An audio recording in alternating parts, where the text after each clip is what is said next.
Here in my crock pot, and this is a pretty large, you can see there, a pretty large bowl for this crock pot.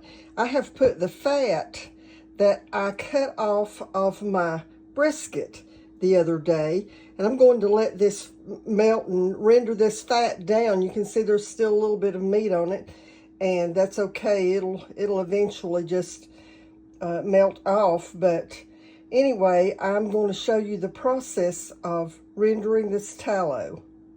Okay, so this fat has been in the crock pot now for about 3 hours. It's not done because you can see it's very tender yet. There's still a lot of tallow left in it, so I'm just going to leave it here on low and just let it continue. And the water that I added to it to begin with is pretty much gone now, so just going to let it continue to cook, and I'll bring you back. Okay, so I am about to finish up my tallow, and I'm going to show you here in my crock pot. You can see how it's, the meat is all, or the fat is all cooked out of it pretty much. I could probably still let it cook a little while longer. In fact, I might let it cook a little while longer because some of that still has quite a bit on it. So I'll bring you back.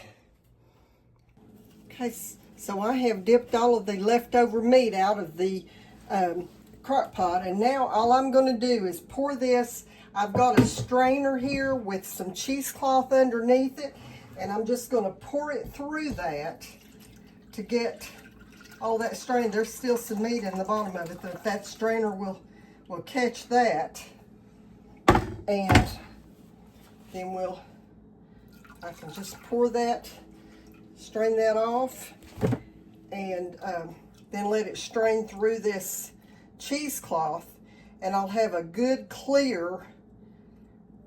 Might actually strain it more than once to make sure that no sediment goes through it. No, I think it's going to be fine like it is. Let me check the bottom of it and see. Yeah, that looks good. Pretty golden color. You can see there. I believe you can see there what it looks like. And so I'm going to let that cool just a few minutes, and then I'm going to pour it into a quart jar. I may actually strain it once as it goes into the quart jar. And I could process this in a pressure canner to make it shelf stable, but I don't have that much, so I'm just going to use it on the shelf. So anyway, until the next time, God bless you. Okay, after looking at this close, you can see there's kind of a dark ring around here, which tells me there's still quite a bit of sediment in the bottom of it. So what I'm going to do is put this in the refrigerator, and as it gets cold, all that sediment will be on the bottom, and then I can trim that away and then start the process again, and I can get all of that sediment out, and I'll have the clear tallow. Okay, so I've pulled my bowl out of the refrigerator, and you can see this is all solid. And so it's stuck to the sides of my bowl, so I'm letting it sit in some warm water so it will loosen from the sides, and then I can scrape off the sediment on the bottom. Okay, so you can see here that I have flipped some of this up in my pot here, and how it's got liquid and it's brown in the bottom. So what I'm going to do is put that I'm going to pull it out and leave that liquid in the bottom. And then I'm going to put all of it in a pot and melt it again, and then put it back in the refrigerator and make sure that I've got all of that brown off of it. So I poured my tallow back into the bowl, but I lined it with parchment. I'm going to flip this over into the bowl. I'm trying to do this without my tripod, and I may have to stop and redo it. Okay, there we go. Now you can see what I was attempting to do. I can just take a knife and cut that brown away from from the back of my tallow. I can take that away and the tallow will be nice and pretty and yellow. See, the front of it is really pretty. So I can do that. I'm going to put it on the, move this off and bring this back over on my parchment paper. And see, I can just trim that away, scrape that away, and then it'll be ready to go in the jar. Okay, let me show you here what I'm doing. I'm just barely going under that, and see, I'm scraping away all that excess. It's just the sediment from the meat. And so I will scrape that away, and then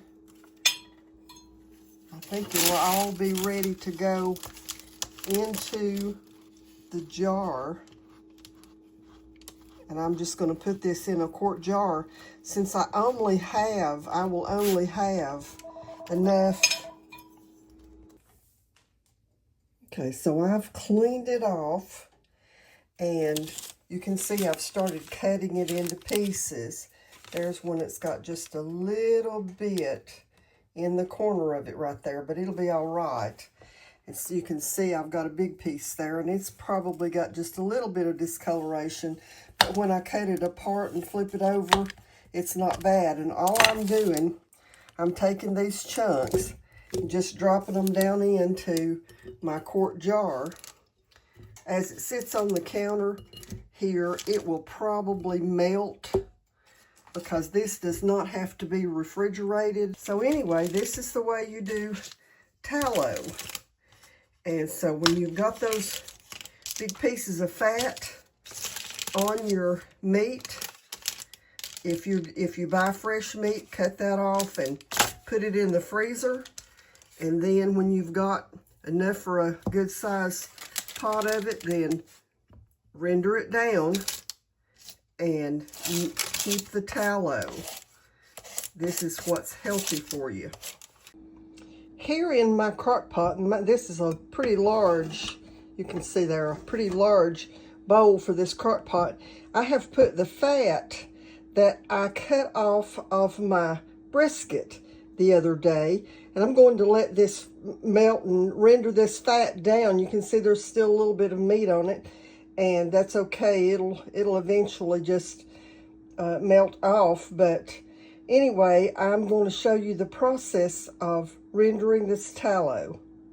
Okay, so this fat has been in the crock pot now for about 3 hours. It's not done because you can see it's very tender yet. There's still a lot of tallow left in it, so I'm just going to leave it here on low and just let it continue. And the water that I added to it to begin with is pretty much gone now, so just going to let it continue to cook, and I'll bring you back. Okay, so I am about to finish up my tallow, and I'm going to show you here in my crock pot. You can see how it's, the meat is all, or the fat is all cooked out of it pretty much. I could probably still let it cook a little while longer. In fact, I might let it cook a little while longer because some of that still has quite a bit on it. So I'll bring you back. Okay, so I have dipped all of the leftover meat out of the crock pot, and now all I'm going to do is pour this. I've got a strainer here with some cheesecloth underneath it, and I'm just going to pour it through that to get all that strained. There's still some meat in the bottom of it, but that strainer will catch that, and then I can just pour that, strain that off, and then let it strain through this cheesecloth, and I'll have a good clear. Might actually strain it more than once to make sure that no sediment goes through it. No, I think it's going to be fine like it is. Let me check the bottom of it and see. Yeah, that looks good. pretty golden color. You can see there. I believe you can see there what it looks like. And so I'm going to let that cool just a few minutes, and then I'm going to pour it into a quart jar. I may actually strain it once as it goes into the quart jar. And I could process this in a pressure canner to make it shelf stable, but I don't have that much, so I'm just going to use it on the shelf. So anyway, until the next time, God bless you. Okay, after looking at this close, you can see there's kind of a dark ring around here, which tells me there's still quite a bit of sediment in the bottom of it. So what I'm going to do is put this in the refrigerator, and as it gets cold, all that sediment will be on the bottom, and then I can trim that away and then start the process again, and I can get all of that sediment out, and I'll have the clear tallow. Okay, so I've pulled my bowl out of the refrigerator, and you can see this is all solid. And so it's stuck to the sides of my bowl, so I'm letting it sit in some warm water so it will loosen from the sides, and then I can scrape off the sediment on the bottom.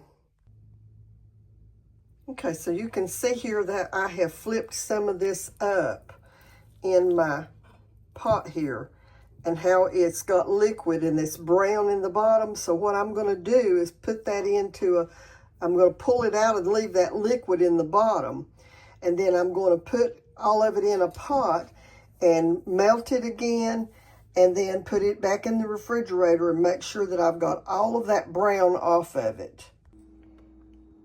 So I poured my tallow back into the bowl, but I lined it with parchment. I'm going to flip this over into the bowl. I'm trying to do this without my tripod, and I may have to stop and redo it. Okay, there we go. Now you can see what I was attempting to do.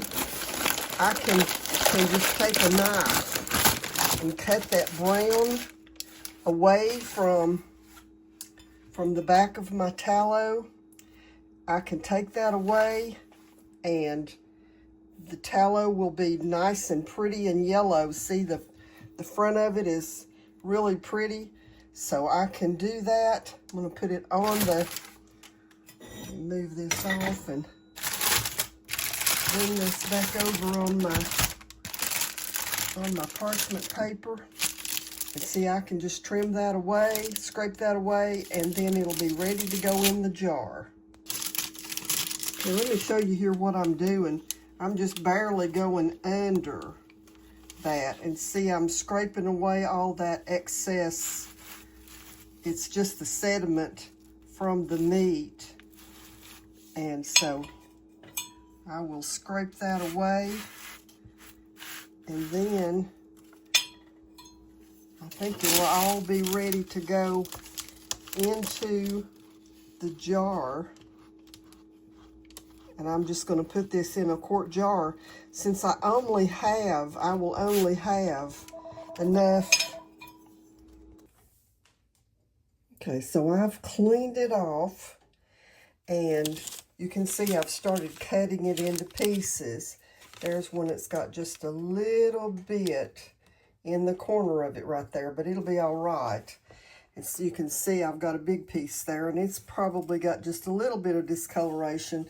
But when I cut it apart and flip it over, it's not bad. And all I'm doing, I'm taking these chunks and just dropping them down into my quart jar. As it sits on the counter here, it will probably melt because this does not have to be refrigerated. So anyway, this is the way you do tallow. And so when you've got those big pieces of fat on your meat, if you buy fresh meat, cut that off and put it in the freezer. And then when you've got enough for a good size pot of it, then render it down and keep the tallow. This is what's healthy for you.